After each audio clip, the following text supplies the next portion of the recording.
सत साहेब बंदी छोड़ पूर्ण ब्रह्म परमात्मा परम पूज्य पिताजी सदगुरु रामपाल जी के चरणों में दास भाग्येश का कोटि कोटि दंडवत प्रणाम।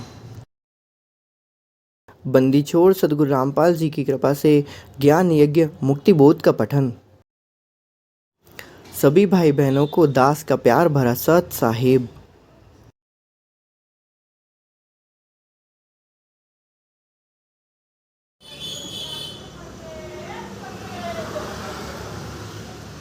बंदी छोड़ सदगुरु रामपाल जी भगवान की जय। बंदी छोड़ पूर्ण ब्रह्म परमात्मा जगत गुरु तत्वदर्शी सदगुरु रामपाल जी भगवान की जय। बंदी छोड़ पूर्ण ब्रह्म परमात्मा सदगुरु रामपाल जी भगवान की जय। बंदी छोड़ सदगुरु रामपाल जी भगवान की जय। गरीब नमो नमो सतपुरुष को नमस्कार गुरु की नहीं। सुंदर मुनि जन साधवा संतो सर्वस दीन नहीं। सतगुरु साहिब संत सब दंडोतम प्रणाम। नागे पीछे मध्य हुए तिनको जा कुर्बान। निराकार निर्विशम कालजाल भय भंजनम। निर्लेपम निज निर्गुणम गलनुपवे सुन्दरम। सोहम सुरति समापतम सकल समानानिरतिल उज्जलहिरंबरदम्बम। बेपरवाह था है द्वारपालि मध्य तम। गरीब जो सुमरे सिद्धि हुई गणनायक गलताना। करो अनुग्रह सोई पारस पद परवाना। आदि गणेश मनाऊं गणनायक देवन देवा। चरण कमल ल्योलाऊं आदि अंत करूं सेवा। परम शक्ति संगीतम रिद्धि सिद्धिदाता सोई। अविगत गुण अतीतम सत्य पुरुष निर्मोही। जगदम्बा जगदीशम मंगल रूप मुरारी। तन मन नर पूषीशम भक्ति मुक्ति भंडारी। सुंदर मुनि जन ध्यावे ब्रह्मा विष्णु महेशा। शेष स्मुख गावे पूजे आदि गणेशा। इंद्र कुबेर सरीखा वरुण धर्मराय ध्यावे। सुमृत जीवन जी का मनेक्षा पल पावे। 33 कोटि अंधारा ध्यावे सहस्र 88। उतरे बहुजल पारा कटे यम की फांसी। 33 कोटि अंधारा ध्यावे सहस्र 88। उतरे बहुजल पारा कटे यम की फांसी। जय जय जय करुणामयी जय जय जय जगदीश। जय जय जय तू जगत गुरु पूर्ण विश्व बीस। साहिब तेरी साहिबी कैसे जानी जाए। त्रिश्रेणियों से जीनी है नैनोरा समाए। अनंत कोटि ब्रह्मांड का रचनहार जगदीश। ऐसा सूक्ष्म रूप धर आन विराजा शीस। नौला जल से थल करे थल से जल कर देत। साहिब तेरी साहिबी श्याम कहूँ कि श्वेत। बंदी छोड़ सदगुरु रामपाल जी भगवान की जय। हम लोग परमात्मा की कृपा से देही माही विदेही है। साहब सुरति स्वरूप साहब नर स्वरूप। अनंत लोक में रम रही शक्ति की रंगन रूप। बंदीछोड़ सदगुरु रामपाल जी भगवान की कृपा से हम लोग ज्ञान यज्ञ कर रहे हैं। सभी भाई बहनों को सभी दास दासियों को परमात्मा के दास दासियों को सभी सत्सेवकों को दास का प्यार भरा सत साहिब बंदीछोड़ सदगुरु रामपाल जी भगवान की जय। हम लोग ज्ञान यज्ञ कर रहे हैं। मुक्ति बोध पारक के अंक सलाद पेज नंबर 239। अब हम देख रहे हैं दुर्वासा तथा अमरीश की कथा का सारांश। तो परमात्मा ने जो भी अलग अलग वाणियों से जो सतग्रंथ साहिब में जो अलग अलग वाणियाँ अलग अलग जगह पे लिखी हुई थी, जो दुर्वासा और अमरीश की कथा का सार था, कुछ प्रतिवत्ता के अंग में था, कुछ अचला के अंग में था, कुछ उसके बाद परमात्मा ने बताया कि और भी अलग अलग अचला के अंग में, सुकर्मी प्रतिवत्ता के अंग में और फिर यहाँ पर पारक के अंग में भी लिखा हुआ। तो परमात्मा ने उसको एक सार करके क्रमबद्ध तरीके से उनको बता के फिर परमात्मा ने अब यहाँ पर दुर्वासा तथा अमरीश की कथा का सारांश यहाँ पर अब आगे परमात्मा लिखते हैं। आइए देखते हैं परमात्मा ने हमारे लिए क्या ज्ञान के मोती यहाँ पर छोड़े हुए हैं। तो संत गरीबदास जी इनकी वाणी में बताया, अर्थात सदगुरु रामपाल जी ही नहीं खुद ही अपनी वाणी में लिखते हैं। डेरे डांडे खुश रहो खुसरे लहे नमोश। ध्रुव प्रहलाद उधर गए डेरे में क्या दोष। डेरा परमात्मा ने बताया है। डेरा अर्थात होता है डेरा जैसे कि घर परिवार अर्थात जो पति पत्नी और उनका फिर जो भी जिस प्रकार से उनका गृहस्थी होती है उसको परमात्मा ने डेरा बताया है। परमात्मा लिखते हैं कि अर्थात जो साधक घर त्याग कर कर्म सन्यासी होकर साधना करते हैं, इनको कर्म सन्यासी के बारे में जैसे गीता में सन्यास के बारे में बताया गया है, तो वहाँ पर भी परमात्मा लिखते हैं कि अर्थात जो साधक घर त्याग कर कर्म सन्यासी होकर साधना करते हैं, ब्रह्मचारी रहते हैं तथा वन में ही निवास करते हैं, वे मानते हैं कि परमात्मा ऐसे ही प्राप्त होता है। सामान्य व्यक्ति की धारणा भी यही होती है कि परमात्मा की प्राप्ति तो उन्हीं को होती है जो घर त्याग कर मोह माया को छोड़कर जंगल में चला जाता है। इस समाधान इसका समाधान इस वाणी में संत गरीबदास जी ने किया है। कहा है कि अपने डेरे, घर, डांडे, घेर, घेर का स्थान वह होता है जिसमें किसान लोग पशु बांधते थे तथा उसमें केवल पुरुष निवास करते थे। घर में केवल स्त्रियां निवास करती थी। मेल फीमेल का भिन्न भिन्न स्थान बताया जाता है। जो कुंवारे पुरुष होते थे वे अपने घेर में ही रहा करते थे। घेर अर्थात घर का वह स्थान होता था जिसमें किसान लोग पशु बांधते थे। तो कहने का मतलब ये है, जो विवाहित होते थे वही रात्रि में अपनी पत्नियों के पास जा सकते थे। इसलिए कहा गया कि अपने घर या घेर में खुशी के साथ रहो। कहने का वह परमात्मा ने यहाँ पर ही बताया, मर्यादित रहो। घर में भी यदि किसी के है ऐसा तो वो भी मर्यादित ही यहाँ पर क्या करता है, जीवन व्यतीत करना चाहिए उसको। परमात्मा ने सीधे सीधे यही बताया है। तो वही बताया है परमात्मा ने, यदि ब्रह्मचारी जीवन बिताने मात्र से मुक्ति मिले तो खुसरे अर्थात हिजड़े मुक्त क्यों नहीं होते। तो यही परमात्मा ने यहाँ पर बताया हुआ है कि डेरे में कोई दोष नहीं है। जिस प्रकार से लोग कहते हैं कि यदि घर परिवार होगा तो हम भक्ति नहीं कर पाएंगे, ये नहीं कर पाएंगे, वो नहीं पाएंगे, काम वास में हमको प्रताड़ित करेगी, फिर हमको रोटी भाजी में जिंदगी जीवन यापन नहीं। परमात्मा कहते हैं कि ऐसा नहीं है, क्योंकि एक जब गृहस्थी होता है, एक सन्यासी होता है, वो तो खुद के लिए कार्य करता है। लेकिन एक जो गृहस्थी होता है, परमात्मा ने बताया था कभी कभी कि जो गृहस्थी होता है वो अपने साथ क्या 3-4 लोगों को और पालन करता है, उनका कहना चाहिए, और उनको भी अपने साथ यदि जोड़े रखता है। तो भाई यदि भक्ति में जुड़ जाएंगे तो इससे 3 जन और ज़्यादा एक्स्ट्रा जोड़ेंगे। खैर, यहाँ पर एक बात अलग हो जाती है, बाकी सन्यासी है भाई, सबकी अपनी अपनी अलग अलग विचारधारा होती है। लेकिन ये विचारधारा परमात्मा ने कि ये जो विचारधारा होती है काल के वशीभूत होती है, क्योंकि जो व्यक्ति परमात्मा से दूर है, परमात्मा की शरण में नहीं है, तो भाई वो तो काल के ही जाल में है। तो ये काल के जाल में होने के कारण उनकी बुद्धि उतनी ज़्यादा वर्क नहीं कर पाती।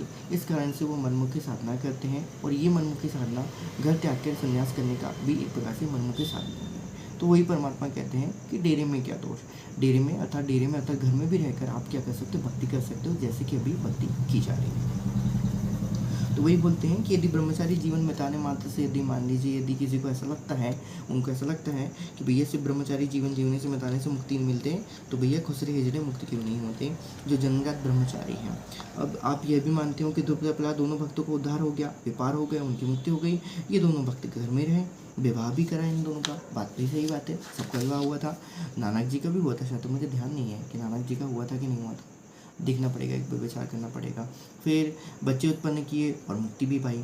कहने का भाव यहाँ पर ये है कि भाई डेरे में कोई दोष नहीं है, लेकिन ये डेरा जो होना चाहिए ये मर्यादापूर्ण होना चाहिए। वहाँ पर भी समय पर भक्ति होनी चाहिए, समय पर सब कुछ चीज़ होनी चाहिए। ये परमात्मा का कहने का बहुत ज़्यादा अति आवश्यक महत्वपूर्ण पॉइंट है। यहाँ पर पेज नंबर 240, पारक के अंक का सल्लाह किए और मुक्ति भी पाई। प्रहलाद का पुत्र बेरोचन था। बेलोचन का पुत्र राजा बलि, जिसने अश्वमेध यज्ञ की परमात्मा भावना ठिकना रूप बनाकर भिक्षा लेने गए थे। अब परमात्मा था सतकबीर सतगुरु रामपाल जी भगवान ही वहाँ पर क्या करे थे, ठिकना रूप बनाकर भिक्षा लेने गए थे। परमात्मा कबीर जी द्वारा बताई गई सत्य साधना बिना मोक्ष नहीं होता। ब्रह्म विष्णु शिव तथा काल ब्रह्म व अक्षर पुरुष को इष्ट मानकर साधना करने से जीव का जन्म मरण समाप्त नहीं होता, इसलिए उसे परम शांति नहीं मिलती। और परमात्मा ने ये भी बताया है कि इनकी साधना कर भी लोगे तो इनसे ज़्यादा कुछ तुमको मिलने वाला नहीं है। जो खुद भिखारी है वो क्या दे देगा, जिसको परमात्मा ने 21 ब्राह्मण भिखारी भीख में ले लिए, जिसको परमात्मा ने कहना चाहिए 7 संग ब्राह्मण भीख में दिए हैं और यहाँ की सब चीज़ चला रहे हैं। अरे भाई, काल की तो औकात नहीं है कि वो हिरण्यकश्यप को मार सकता था, उसकी औकात नहीं थी। दुर्गा में भी औकात नहीं थी, और तीनों देवताओं की तो फिर बात ही छोड़ दो। तो इनको वध करने के लिए परमात्मा को वहाँ से सतलोक से क्या करना पड़ा, यहाँ पर आना पड़ा। ये बात परमात्मा ने हमको बताई हुई है, समझाई हुई है कि बहुत सी ऐसी चीज़ें हैं, बहुत सी यहाँ पर ऐसे हैं धरती पे, और यहाँ पर ये 21 ब्रह्मांड में बहुत सी ऐसी चीज़ें हैं जो काल के बस में नहीं है।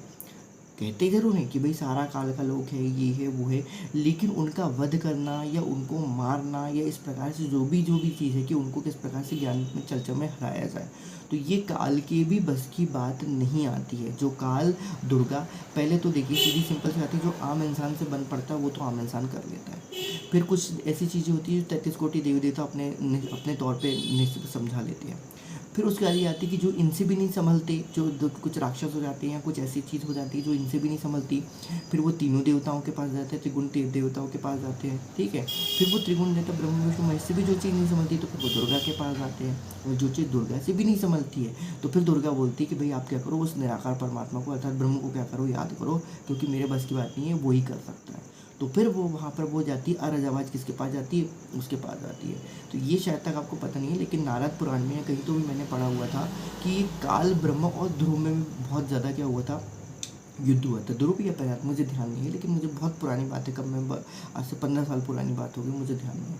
तो फिजिक्स पढ़ूंगा तो फिर से ही याद आएगा। तो इनके बीच में भी युद्ध हुआ था कहना चाहिए। तो ये काल ब्रह्म यहाँ पर हार गया था कहना चाहिए, ध्रुव से या प्रहलाद से जो भी थे उनमें, तो इनसे काल ब्रह्म क्या हो गया था, हार गया था। उनके बीच में फिर परमात्मा विष्णु का रूप धारण करके फिर परमात्मा वहाँ पर आए थे और फिर उनको उन्होंने सुलह कराई थी कि भाई साहब इनको रहने दो यहाँ पर, क्योंकि काल उनको आगे जाने नहीं दे रहा था। परमात्मा ने ये सब बातें बताई हैं, नहीं बताई, जितना ज़रूरत था, जिसके लिए जितनी ज़रूरत थी परमात्मा ने उतना दिया है, और जितना है उतना तो बहुत है, सफिशिएंट है कहना चाहिए। इतना हम डीप में जाके, इतना हम ज़्यादा आगे जाके समझेंगे तो ऑब्वियसली हमारी बुद्धि को भ्रमित करने वाली चीज़ होती है।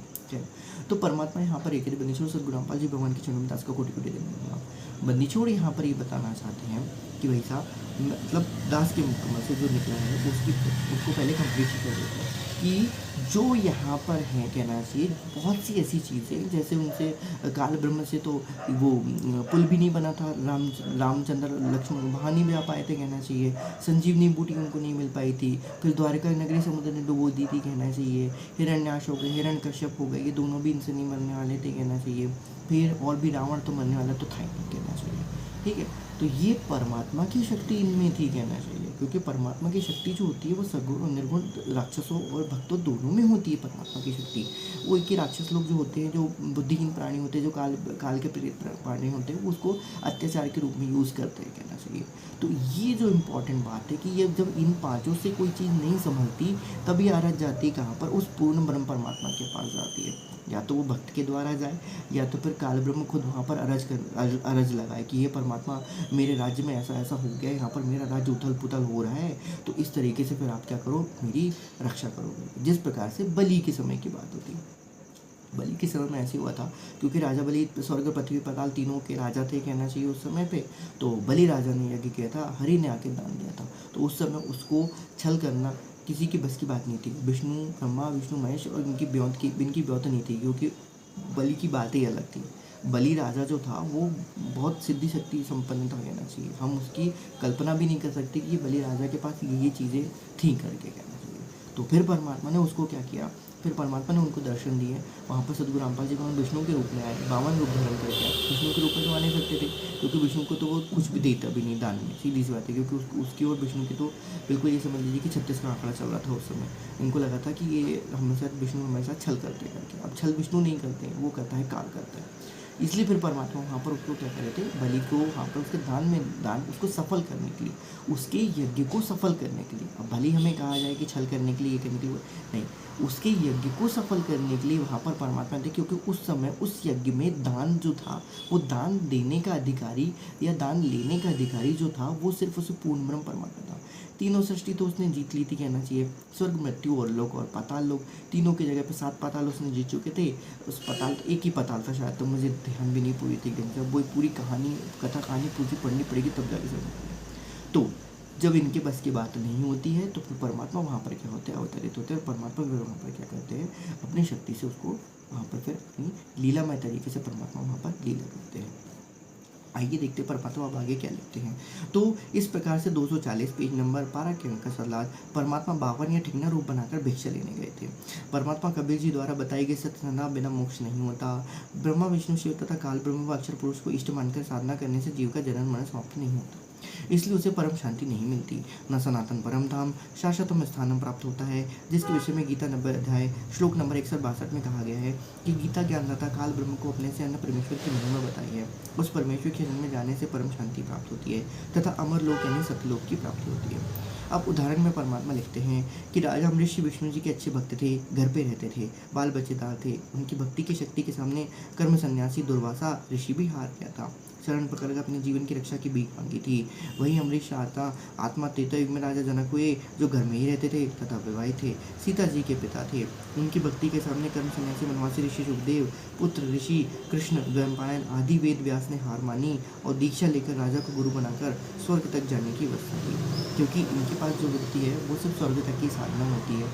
क्योंकि अब ये तो यदि आप यहाँ तक इतना सुन रहे हैं, यदि आपने इतने वीडियो सुन लिए हैं, यहाँ पर परमात्मा का इतना सत्संग सुन लिए होंगे, तो ये तो आपको छोटी सी बात पता चल गई होगी कि देखिए परमात्मा के द्वारा जो दिए गए प्रथम 5 मंत्र होते हैं या प्रथम 7 मंत्र जो होते हैं, ठीक है। प्रथम 5 मंत्र में जो परमात्मा देते हैं वो पांचों प्रधान देवताओं को खुश करने के लिए देते हैं, खुश करने के लिए कहना चाहिए, या फिर उनके कर्ज को उतारने के लिए, या फिर उनसे अपनी व्यवस्थाओं को सुचारू रूप से चलवाने के लिए देते हैं, ठीक है। तो उसमें परमात्मा ने बताया कि यदि किसी को, परमात्मा ने सत्संगों में कहा था कि यदि किसी को ब्रह्मा के लोक में भी जाना है, यदि किसी को विष्णु के लोक में भी जाना है, तो तुम ऐसे तो नहीं जा सकते।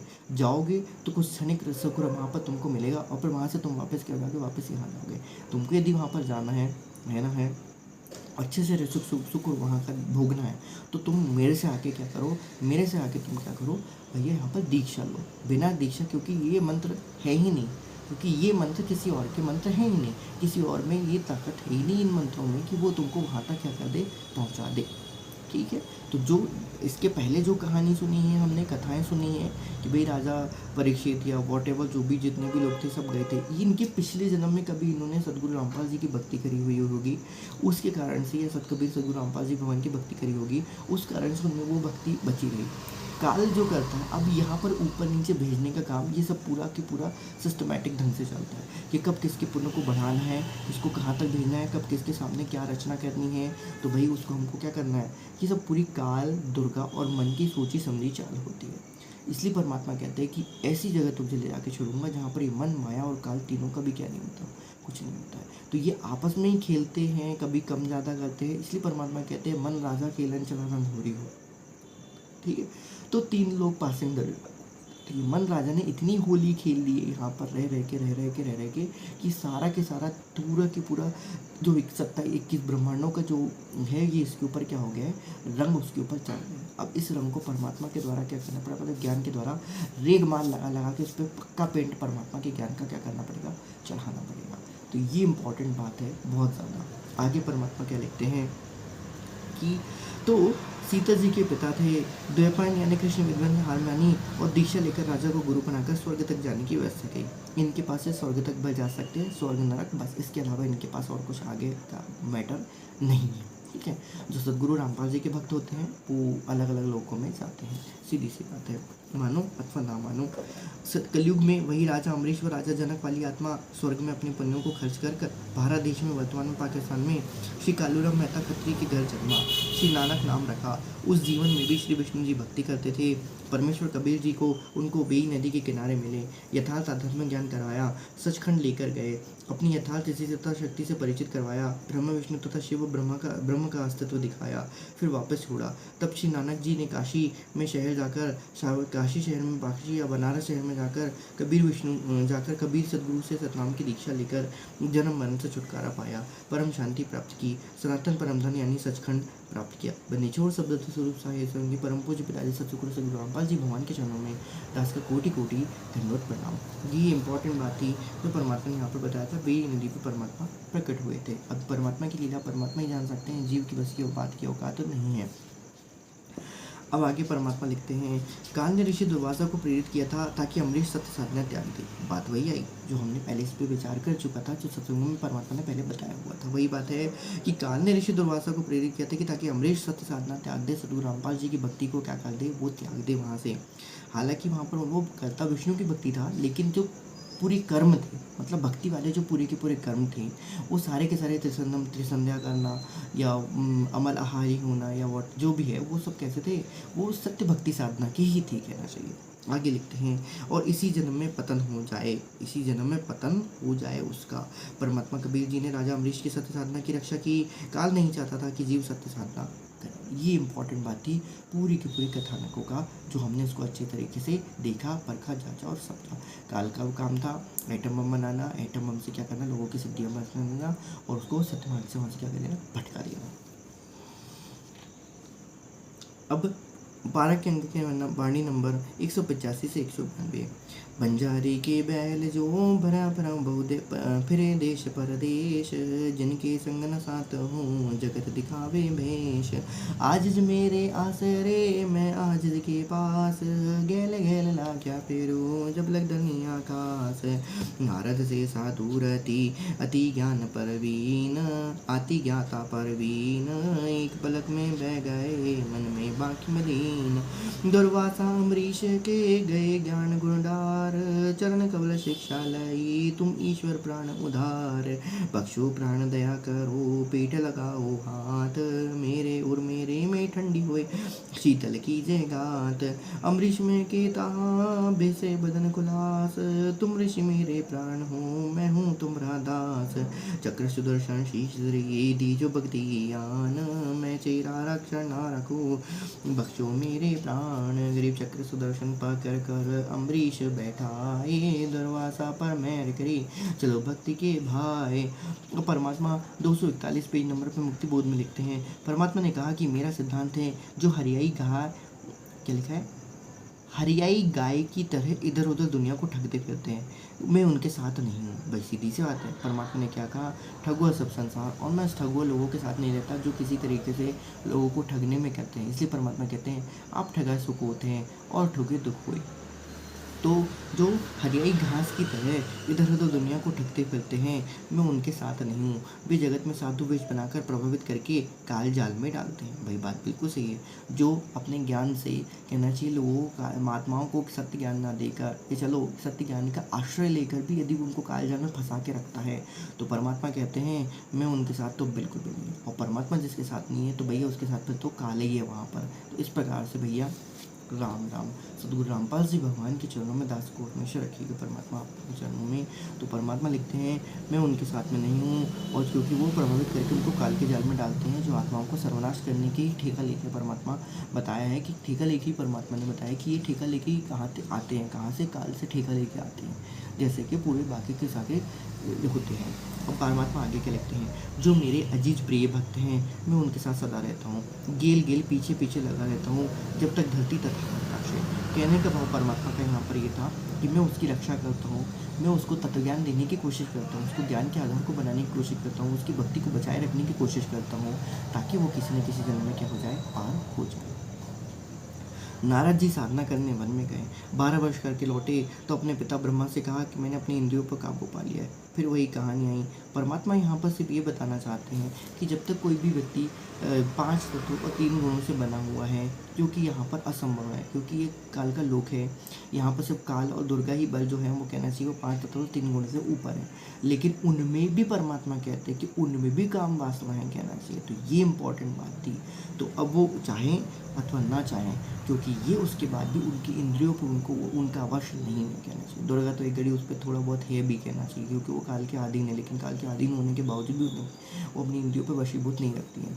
तो परमात्मा ने यहाँ पर ये बताया है कि काल भी 5 तत्व 3 गुण से ऊपर है। ऊपर है कहने का तात्पर्य कि वो उसका शरीर इससे बना नहीं है।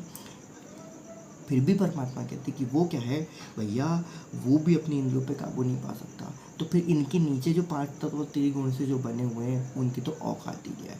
कहने का मतलब यहाँ पर परमात्मा ने कि ये जो विकार है ये ऐसे नष्ट नहीं हो सकते। हद बेहद में, हद और बेहद को जो समझते हैं वो इम्पोर्टेंट है। तो बेहद तो तभी हो सकते हैं जब आप काल के जाल से, काल के लोक से छूट के, अक्षर पुरुष के लोक से भी छूट के आप कहाँ जाए, सतलोक में स्थान करें, क्योंकि जहाँ पर ना मन है ना माया का वास है, ना मन माया का वास है, वहाँ पर मन और माया है ही नहीं, तो वहाँ पर विकार होंगे नहीं, वहाँ पर वो विकार नहीं होते हैं। ये बात ध्यान रखिएगा। परमात्मा ने ये भी बताया है कि उस समय वहाँ पर विकार थे, लेकिन वो सब डीएक्टिवेट फॉर्म में थे, उनको एक्टिव नहीं किया जाता। कहने के बाद का ये है, जैसे कि हमने बताया कि भाई हमारे पास कोई चीज़ यंत्र पड़ा हुआ है, यंत्र है, परमात्मा ने सब चीज़ को यंत्र के रूप में बनाया हुआ है। हम जब तक उसमें चाबी लगा के उसको स्टार्ट नहीं करेंगे, या कोई दूसरी तरीके से चाबी लगा के स्टार्ट नहीं करेगा, तो वो चीज़ वहाँ पर फिर एक्टिवेट नहीं होगी। जैसे कि हम यहाँ पर बात कर रहे हैं, तो हमारे यहाँ पर भक्ति के विचार चल रहे हैं। अब यदि मैं कोई फिल्मी गाने चला दूँ या कुछ ऐसी बात करने लग जाऊँ जो हंसी मजाक वाली बात है, तो आप में भी वो चीज़ क्या हो जाएगी, वो एक्टिवेट होने लग जाएगी। तो ये परमात्मा यहाँ पर बताना चाहते हैं कि भाई साहब इनमें ये इनमें है ही नहीं, और ये यहाँ पर एक्टिवेट हो गए हैं आके, यहाँ पर रहोगे तो ये एक्टिवेट रहेंगे ही रहेंगे। इसलिए इनसे बचने की प्रार्थना करनी चाहिए परमात्मा से। और परमात्मा क्या लिखते हैं कि 12 वर्ष नारद जी साधना करने वन में गए, 12 वर्ष साधना करके लौटे तो अपने पिता ब्रह्मा से कहा कि मैंने अपनी इंद्रियों पर काबू पा लिया है। ब्रह्मा जी ने कहा कि अच्छी बात है, परंतु अपनी उपलब्धि को बताना नहीं चाहिए। बात भी सही है, अपनी उपलब्धि को बताना नहीं चाहिए। अब यहाँ पर दोनों ने दूसरे तरीके से उनको क्या कर दिया, समझा दिया कि भाई अपनी उपलब्धि को नहीं बताना, वरना काल तो देखो क्या कर लेगा, ठग लेगा। अब आगे परमात्मा क्या लिखते हैं, आप श्री विष्णु जी से तो ये बात बिल्कुल भी ना कहना। नारद जी तो उमंग से भरा था, श्री विष्णु जी के पास गए, उनको अपनी साधना की सफलता बताई। मैंने अपनी इंद्रियों पर काबू पा लिया है, यह कहकर कुछ देर बाद चल पड़े। श्री विष्णु जी ने अपनी माया भी शहर बसाए। अब ये माया जो होती है, ये काल बलि की माया थी। विष्णु जी की माया कहते हैं, लेकिन ये काल बलि की माया थी। परमात्मा ने बताया कि नारद मुनि में ऐसी माया काल बलि की नारद मुनि भरमाए कहना चाहिए। तो काल का काम ही है भरमाना, किसी भी तरीके से भरमाना, घुमाना फिराना, इधर ये करना वो करना, इसी तरीके से दुख देना, उस तरीके से दुख देना। ये काल का तो महाकाल उसका तो ठेका ही है इस चीज़ का, उसकी तो बुद्धि इस चीज़ के लिए बनी हुई है, ऐसा लगता है। खैर, तो परमात्मा वही कहते हैं, विष्णु जी ने, अर्थात यहाँ पर काल की प्रेरणा से विष्णु जी ने एक मायावी शहर बनाया। उसमें राजा की लड़की का विवाह कर स्वयंवर रचा, वही विश्व मोहिनी लड़की का विवाह रचा। मनमोहक माहौल था। नारद जी ने सुने विवाह की गीत। नारद विवाह कराने के लिए अत्यधिक प्रेरित हुआ। रूप के लिए भगवान विष्णु से उनका रूप मांगा। भगवान ने बंदर का मुख नारद को लगा दिया। लड़की ने श्री विष्णु जी को वरमाला डाल दी जो स्वयंवर में आया था। विष्णु नारद को पता चला कि मेरे साथ विष्णु ने धोखा किया है। अब विष्णु ने धोखा नहीं किया क्योंकि विष्णु सतुगुणी था, लेकिन काल के अधीन था, तो ऑब्वियसली उनको काल की बात क्या करनी पड़ती, सुननी पड़ती है। तो इस प्रकार से वो बेचारा, इनकी गलती नहीं है, विष्णु ब्रह्मा विष्णु की महेश की गलती नहीं है, सबकी धरा काल का ही है। तो काल ने धोखा किया इसके साथ, लेकिन उनको क्या लगा, विष्णु ने धोखा किया। अब परमात्मा यही यहाँ पर बताना चाहते हैं कि काल जो होता है, मन जो होता है, वो पहले तो क्या करता है, आपसे क्या करता है, भोग विलास करवा के आपको क्या कर देता है, आपको उसमें आनंद दिलवाता है, खुद भी आनंद लेता है, खुद उससे कहीं ज़्यादा आनंद लेता है, और आपको उसके पाप का जो भाग होता है वो आपके ऊपर, सर के ऊपर चढ़ा के वो क्या हो जाता है, वहाँ से भाग निकलता है। मन अर्थात काल, काल अर्थात मन, तो ये आपसे भोग करवाता है, और फिर पाप क्या करता है, ये आपकी आत्मा के ऊपर डाल के क्या हो जाता है, वहाँ से भाग जाता है। परमात्मा ने वही बताया, और वही काम किसके साथ हुआ, विष्णु जी के साथ भी वही हुआ, और नारद जी के साथ भी वही काम हुआ। तो विष्णु जी ने विष्णु जी ने विष्णु जी को वरमाला डाल दी जो स्वयंवर में आया था। नारद को पता चला कि मेरे साथ विष्णु ने धोखा किया है, तो श्राप दे दिया। अभी विष्णु ने धोखा नहीं किया था, काल कराया था। किसने, काल ने मन रूप में आके वहाँ पर उसने ना भूत प्रवेश करके या काल के मन के द्वारा उनको क्या किया, वहाँ पर उन्होंने विष्णु जी को प्रेरणा करी कि जा इसकी परीक्षा लेने, ये करना वो करना, अपघट में उसको श्राप वहाँ पर दिलवा दिया। और उसको क्या कहा जाता है, इसको विधि का विधान कहा जाता है काल के लोक में। तो भाई साहब, ऐसी विधि के विधान से तो हम तो, भगवान हमें, सदगुरु रामपाल जी भगवान है तो करोड़ों करोड़ों अरबों खरबों दूर रखे परमात्मा हमें ऐसे से। तो विष्णु जी ने देखा, भैया नारद को पता चला कि मेरे साथ विष्णु ने धोखा किया है, तो श्राप दे दिया कि आप भी मेरी तरह एक जीवन स्त्री के लिए तड़प कर मरोगे। अब श्री रामचंद्र जी के रूप में विष्णु जी का जन्म अयोध्या के राजा दशरथ नगर में हुआ। कहने का भाव यहाँ पर ये था, जो खुद ही श्राप से ग्रस्त है, कहना चाहिए, वो हमें क्या श्रापों से मुक्ति दिलवा सकते हैं। ऐसी बात परमात्मा का यहाँ पर बताना था। सीधी सी बात है, परमात्मा भी कहते हैं, अंधे की बाह पड़े अंधे के हाथ, कौन मारेगा कौन बतासी। तो परमात्मा लिखते हैं, श्री रामचंद्र जी के रूप में विष्णु जी का जन्म अयोध्या के नगर राजा दशरथ के घर हुआ। फिर वनवास हुआ। सीता पत्नी श्री राम के साथ वन में गई। सीता का अपहरण हुआ। श्री राम ने सारा जीवन पत्नी के वियोग में बिताया। सीता जी भी नहीं रही, कहना चाहिए, और फिर उसके बाद जब जवानी आई तब भी नहीं रही, और उसके बाद फिर जब बाकी थी तो वो तो धरती में समा गई, तो उनको तो मिली ही नहीं, कहना चाहिए। तो वही श्री राम ने सारा जीवन पत्नी के वियोग में बिताया। अब परमात्मा आगे क्या लिखते हैं, पारक की अंक की वाणी नंबर 193 से 194।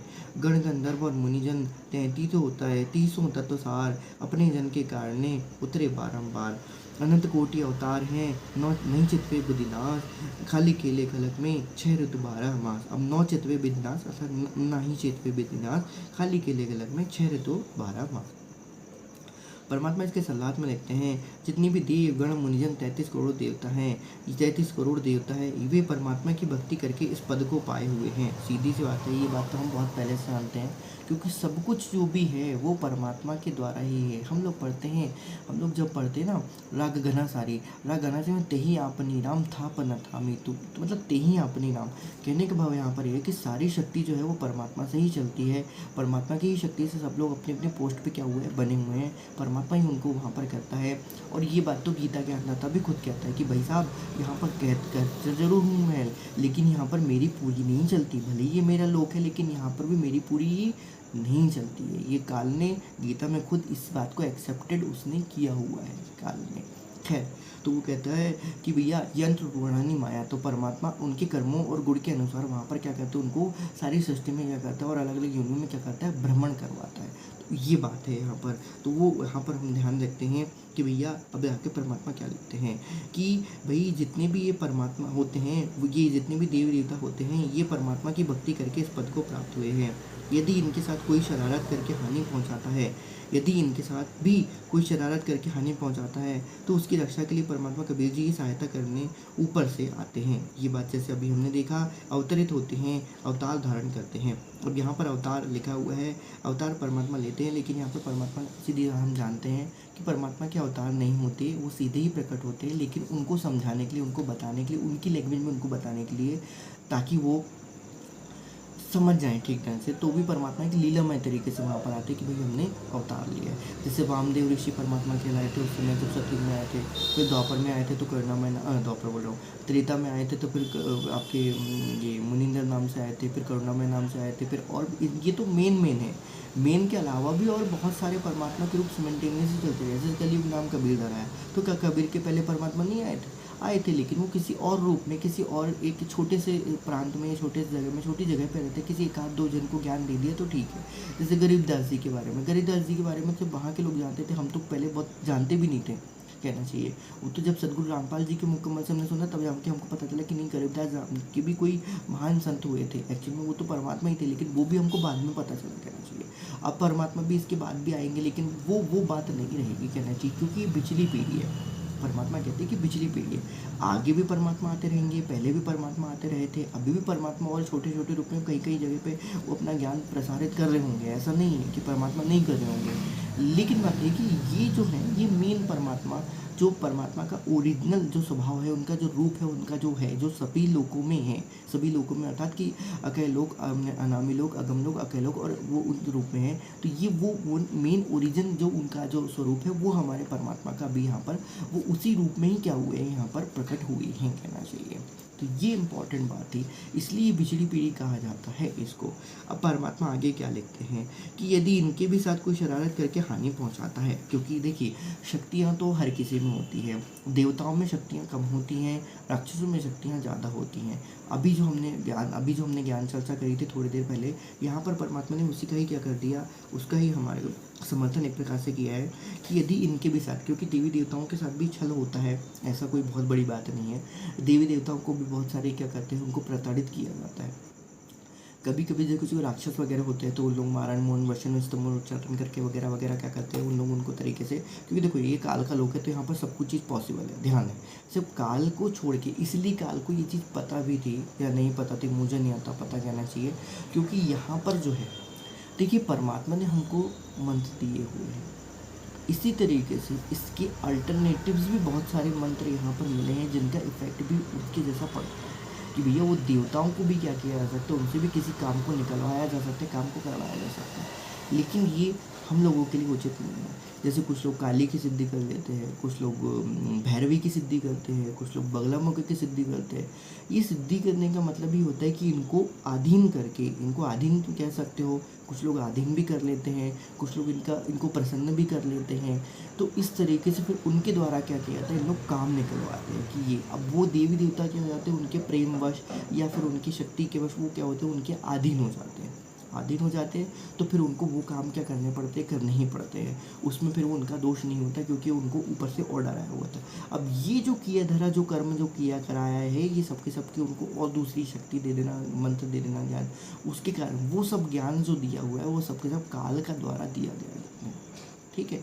तो वो भी ज्ञान है, ये भी ज्ञान है, लेकिन वो जो ज्ञान है वो मोक्ष प्राप्ति में बहुत बड़ी बाधा है।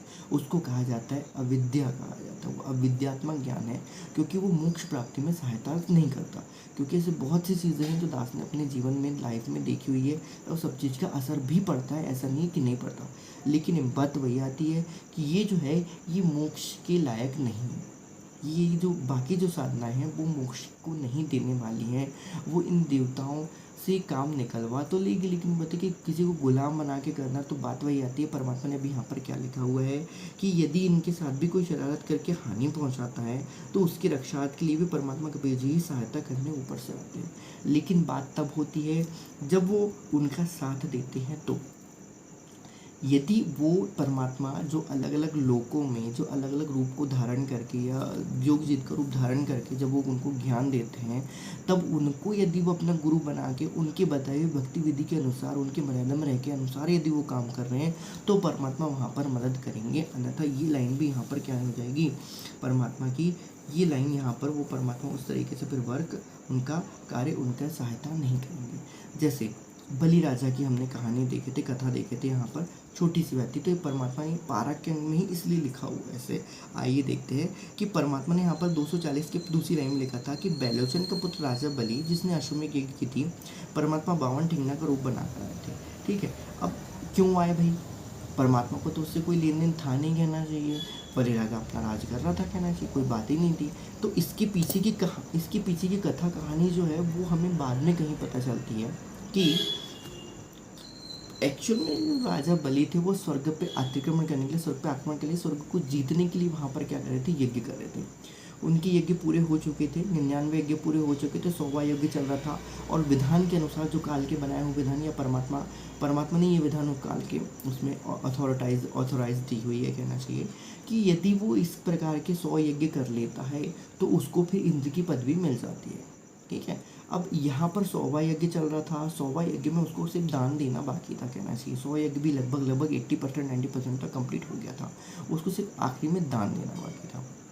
ठीक है, वहाँ पर शुक्राचार्य थे। शुक्राचार्य तो इतनी बड़ी शक्ति है कि भाई उन तो उतनी बड़ी भी नहीं, लेकिन फिर भी मान लो कि हाँ है करके। ठीक है, तो भाई जब ये कहानी कहाँ तक पहुँची, कथा जब कहानी इसकी जो पता चली वो कहाँ तक पहुँची, इंद्र के पास पहुँची। तब इंद्र ने हृदय से परमात्मा को, सतगुरु रामपाल जी भगवान को, सत कबीर को, अर्थात जोगजीत के रूप को, जोगजीत में आए हुए परमात्मा को उसने वहाँ पर याद किया था। उसने जब वहाँ पर याद किया था तो फिर उसको ध्यान में आया कि भाई ऐसे हैं जो मेरे परमात्मा क्या कहते हैं, जे चाहे तू राजपाट तो मारे आसरे रहिए, हमारी शरण रहिए। ठीक है, अरब खरम मक्के को ले आऊँ, मदीना बांध धन में ले आऊँ। इसके सलाद में परमात्मा ने लिखा है कि यदि तू मेरे शरण में आके तेरे को राजपाट भी प्राप्त करना है तो तू मेरे शरण में आके राजपाट प्राप्त कर। तेरे को मक्का मदीना क्या सारी धरती का राज दिलवा दूंगा, लेकिन तू मर्यादा में रहना, मेरी भक्ति का पालन करना और मेरे ज्ञान का प्रचार प्रसार करना। यदि मेरे ज्ञान का प्रचार प्रसार नहीं किया भाई तुम मेरे किसी काम के नहीं हो, तुमको जो करा है, तुम्हारे जो दान पुण्य है वो तो तुमको मिल जाएगा, लेकिन आगे की फिर कोई गारंटी नहीं है तुम्हारी। तो ये परमात्मा का विशेष संविधान है, विशेष उनका स्वभाव है कहना चाहिए एक प्रकार से। तो वो जब उसको पता चला, इंद्र को पता चला कि नहीं यार मेरी गद्दी तो अब खतरे में है, तब उसने हृदय से परमात्मा को आवाज़ लगाई, हे परमात्मा मेरे राज्य के ऊपर आज आपत्ति आई हुई है, तो फिर मुझे क्या करिए, मुझे मुक्त कीजिए। तब फिर परमात्मा वहाँ पर उसकी कह रहे चाहिए मतलब उसकी हृदय से आत्मा की जो उसकी आत्मा की जो प्रार्थना थी उससे फिर वो वहाँ पर परमात्मा ने क्या किया, फिर वहाँ पर परमात्मा आए और फिर परमात्मा फिर वो ये कि परमात्मा को उग्र गतियाँ प्रेरणा करती हैं, कभी किसी भक्त के ऊपर संकट आ गया होता है। अब उसने हृदय से क्यों याद किया, क्योंकि उसको कभी किसी की जन्म में परमात्मा ने उसको अपनी शरण में लेकर उनको भक्ति ज्ञान दिया होगा या उसी समय दिया होगा। तो फिर वो वहाँ पर क्या होता है, परमात्मा फिर यहाँ पर 52 रूप का धारण करके आते हैं। तो ये है कहानी, इसके पीछे की कथा कहानी है कि भाई परमात्मा ने क्यों धारण किया था, क्योंकि उसके कारण धारण किया था परमात्मा ने।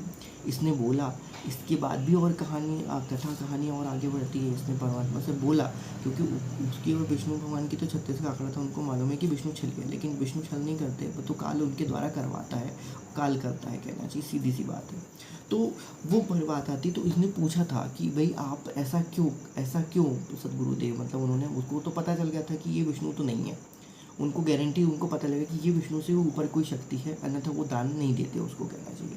तो उसको जब पता चला पर कि भैया ये नहीं, ये सब सृष्टि के मालिक, तो ऐसा नहीं है, ये ज्ञान हमें जो बताया जाता है ना, नहीं, ये जो तत्व ज्ञान है, ये तत्व ज्ञान जो होता है वो असुरों को भी प्राप्त होता है और उसके साथ साथ देवताओं को भी प्राप्त होता है। इसलिए परमात्मा क्या कहते हैं, कर्मन की गति ज्ञान न्यारी, मन तू पावेगा अपना किया रे। क्योंकि इतना सब कुछ ज्ञान लेने के बावजूद भी यदि आप वो जो है ना, वो मन की जो स्थिति है, वो स्थिति डिवोटी की होना चाहिए, अति अधीनी की होना चाहिए। वो जो यदि ज्ञान आधार नहीं होगा तो भाई ये यहाँ पर इस तरीके से काल क्या करेगा, चल कर। फिर उनके बीच में और भी अब ये सूक्ष्म रूप से बात हुई थी, ये ऐसा नहीं कि मुंह से बोल के बात हुई थी, नहीं, ये हृदय से हृदय में और मन से मन में, आत्मा की आत्मा परमात्मा से ये बात हो जाती है। इसका तो कोई उसमें इनबिल्ट कोई लिख भी नहीं सकता है। ठीक है, जिसने लिखा मतलब कि वो परमात्मा की रजा है उसके ऊपर कि उसने उस कारण से उसको वहाँ पर लिखा दिया। ठीक है, तो ये इंपॉर्टेंट बात होती है। तो फिर इनके बीच में बात चली, तो इन्हें अंतर मन से या मन से या वॉटेवर जो भी कुछ कहना चाहिए कि अंतर, अब वो क्या कह सकते हैं, क्योंकि आत्मा की बात तो परमात्मा जान ही जाता है, ऐसा नहीं है। तो फिर उन्होंने फिर उसको क्या किया था, फिर उसको पाताल लोक का परमात्मा ने क्या किया था, उसको राज दिया था। और परमात्मा ने फिर उसके बाद बोला कि तेरा ये यज्ञ सफल होता है जब ही इंद्र जब अपना पूरा इंद्र पूरा करके फिर क्या करेगा, यहाँ से चला जाएगा, तब तू यहाँ से क्या करेगा, पाताल से तू इंद्र का स्वर्ग का क्या बनेगा, तू राजा बनेगा। लेकिन उसके साथ साथ परमात्मा ने उसको ये भी ज्ञान दिया था, भाई इंद्र का राज जो होता है वो काव्य के विष्ठा भी होती है। परमात्मा बताया क्योंकि इंद्राणी जो होती है वो 17 इंद्रों का भोग करती है, और उसके बाद फिर वो सब गधे बनते हैं, और वो इंद्राणी भी क्या बनती, गदी बनती है। फिर उनको यहाँ पर धरती पे उनको पूछने वाला भी कोई नहीं होता है। ये परमात्मा ने भी उसको बताया हुआ था। लेकिन अब वो जो वचन थे, भाई वही बात आती, बिना ज्ञान को आधार बनाए ये काम नहीं कर सकती। भक्ति आपको मिल जाएगा लेकिन मोक्ष प्राप्ति नहीं है। और एक्चुअल में वो प्राप्त करना था उसको मोक्ष, लेकिन उसने प्राप्त कर लिया अपने लिए सत्यानाश। क्या कर सकते हैं, काल की ही माया है ये। फिर भी परमात्मा ने उसको बहुत बचाव किया कहना चाहिए, अन्यथा वहाँ तो युद्ध में पता नहीं कितने अरबों करोड़ लाखों लोग मर गए होते। परमात्मा की ही प्रेरणा है ये। अब आगे देखते हैं परमात्मा क्या लिखते हैं। हाँ, तो हम लोग इसको दोबारा से हम पढ़ते हैं। परमात्मा क्या बोलते हैं सरलाद में, पेज नंबर 241 पे, कि जितने भी देव देवता हुए हैं, है ना, 33 करोड़ देवता हैं, वे परमात्मा की भक्ति करके इस पद को प्राप्त हुए हैं। अब पता नहीं कितने करोड़ों जन्मों के पहले उन्होंने भक्ति करी होगी, तब जाके उनको वो पद मिला, क्योंकि इसकी भी बहुत लंबी लाइन है। ये समझ लीजिए कि यदि आज हम यहाँ पर कोई उसमें पद के लिए यदि हम भक्ति करेंगे तो हमारा तो करोड़ों अरबों जन्मों के बाद नंबर आएगा कि हम तब वहाँ का ही बनेंगे। तो इसलिए परमात्मा कहते हैं भैया ये मन है, मन माया और काल का है, यहाँ से मुक्ति पाओ। तो बन्नी छोड़। अब आगे क्या लिखते हैं हम, 242 पेज तक एक बार पढ़ लेते हैं, थोड़ा सा ही बचा हुआ। आइए देखते हैं कि परमात्मा लिखते हैं, यदि इनके साथ भी कोई शरारत करके हानि पहुंचाता है तो उसकी रक्षा के लिए परमात्मा कबीर जी ही सहायता करने ऊपर से आते हैं, अवतरित होते हैं, धारण करते हैं। वे परमात्मा अपने जन भक्त जन के कारण बार बार अवतार लेते हैं, क्योंकि काल ने तो नष्ट करने का ही ले चुका है, ठेका लिया हुआ है। जैसे भक्त प्रहलाद की रक्षा के लिए नरसिंह रूप धारण करके अचानक आए और अपना कार्य करके वो चले गए। तत्वज्ञानहीन प्रचारक जिनकी बुद्धि के नाश हो चुका हो, वे केवल 9 अवतार मानते हैं। खालिक मालिक तो खलक संसार में 6 ऋतु 12 मास सदा खेले अर्थात लीला करता रहता है। परमात्मा जो होते हैं वो हमेशा लीला करते रहते हैं। जैसे परमात्मा, अब देखियो, हमने यहाँ पर परमात्मा ने तत्वज्ञान से भी हमको बताया हुआ था और कथा भी सुनाई हुई थी। कौन सी कथा? सुदामा की कथा। तो सुदामा को द्वारकाधीश श्री कृष्ण से उनको राहत प्राप्त करने के पहले परमात्मा ने उनको क्या कर दी थी, वहाँ पर उन्होंने उनको क्या कर दी थी, राहत पहुँचा दी थी। तो वही बात है, खाली खेले खलक में 6 ऋतु 12 मास, किस रूप में क्या कर दे, कब किसकी बुद्धि को घुमा दे, पर हम नहीं जान सकते। लेकिन परमात्मा सूक्ष्म रूप से हमारे सारे काम क्या कर देता है, तार देता है। जैसे श्री नानक जी ने भी कहा है, अंधुला नीच जाति परदेसी, मेरा छना हवे तल जावे, जाकी संगत नानका रहंदा, क्यों कर मोहंडा पावे। अब ये जो वाणी जो है वो परमात्मा नानक जी की वाणी नहीं है, नानक जी की आत्मा की वाणी नहीं है। ये परमात्मा जब नानक जी का रूप धारण करे थे, उनके रूप में उनकी भक्ति का गुणगान करके गए थे, कहना चाहिए तो परमात्मा की ही वाणी है भैया, क्योंकि परमात्मा काम से परमात्मा कर सकता है। हमारे बस में इतनी बड़ी औकात नहीं है, कहना चाहिए। परमात्मा थोड़ा बहुत ज्ञान देता है, ऐसा नहीं है, लेकिन ये कहना कि वो इतनी बड़ी बड़ी बातें हम कह दें, तो वही बात है कि निज और निजमन और मन, अर्थात कि नूरी मन और खाकी मन का यदि किसी ने देख लिया, बुद्धि विवेक विचार कर लो भाई साहब कि भैया सदगुरु है ही करतारा, सदगुरु के अलावा और कोई करतार यहाँ पर नहीं है। किए कराए वसाइयाँ, मन में लहर उठाए, दादू सिर धरा अपना, आपे बगल हो जाए। निचोड़ से गुरु रामपाल जी भगवान की जय। अर्थात परमात्मा, इसका अनुवाद भी लिखते हैं, अर्थात जुलाहा जाति में प्रकट मेरा परदेशी परमात्मा कबीर एक पल में पृथ्वी पर दिखाई देता है, दूसरे क्षण में ऊपर सचखंड में होता है। तो ये परमात्मा क्षण क्षण में कहीं पर भी प्रकट हो सकता है, इसके लिए कोई बहुत बड़ी बात नहीं है। जैसे कि हम साथ संगति वाले जानते हैं, पवन भाई ने भी हमें बताया है कि परमात्मा एक पैर तो यहाँ पर और एक पैर तो वहाँ पर सतलोक में रहा करता है। उस समृद्ध परमात्मा सतगुरु सत कबीर सतगुरु रामपाल जी भगवान जी के शरण में मैं नानक जी रहता हूँ। अब यहाँ पर तो ये कहने की बात थी, बाकी हम तो जानते हैं तत्वज्ञान आधार से कि भाई परमात्मा को किसी की शरण की क्या जरूरत पड़ती है, वो तो खुद ही सबको शरण देने वाला है, वो किसको शरण में रहेगा। उसकी था अर्थात उसका मोहंडा अंत कैसे पाया जा सकता है, हुए उसकी था उसका अंत पाया ही नहीं जा सकता है, क्योंकि उसके ऊपर की सृष्टि की यदि हम बात करें और उसकी शक्ति की बात करें तो भैया अनंत लोक में रम रही शक्ति की रंग न रूप। तो ये अनंत लोक है, इतना अनंत लोक है तो काल भी नहीं जान पाया कभी, काल भी पूरा सतलोक नहीं घूम पाया कभी ना, हम कभी अपने वहाँ सतलोक की लाइफ में भी पूरे सतलोक में हम कभी नहीं घूम सकते, इतना बड़ा सतलोक है, गारंटेड है, पूरी गारंटेड बात है ये तो। आगे परमात्मा लिखते हैं, हाँ उसकी पारक कैसा पाया जा सकता है, पारक के अंक सलाद, पेज नंबर 242। आइए हम इसको अगली वीडियो में कंप्लीट करते हैं। बनीछोड़ सद्गुरु रामपाल जी भगवान की जय। बनीछोड़ शब्द से रूप साई सदगुरु रामपाल जी भगवान की जय। बनीछोड़ सद्गुरु रामपाल जी भगवान की जय। बनीछोड़ सद्गुरु रामपाल जी भगवान की जय। परम पूज्य पिताजी सतगुरु सद्गुरु रामपाल जी के चरणों में दास का भागेश का कोटि कोटि दंडवत प्रणाम। बनीछोड़ सद्गुरु रामपाल जी के चरणों में दास का कोटि कोटि दंडवत प्रणाम। सभी भाई बहनों को दास का प्यार भरा सत साहिब।